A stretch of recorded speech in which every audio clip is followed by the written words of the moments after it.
isih kelingan kowe sing tak anti-anti bebrayan tekaning pati jebule mblenjani janji kabeh iki merga kahanan ben iso nyukupi kebutuhan aku kerja esok sore nanging kowe sambat wae jaremu palungan kiri opo pancen wis nasibku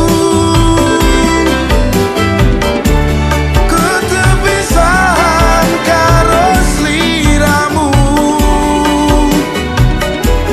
jaremu arep nampa apa anane nanging nyatane tresnaku mbok sepeleke kudune kowe ngerteni kabeh mung titipane Gusti senajan atiku wis bubrah kandeling ning ibadah Gusti sing paringi berkah senajan balungan kiri ora kendung nyambut gawe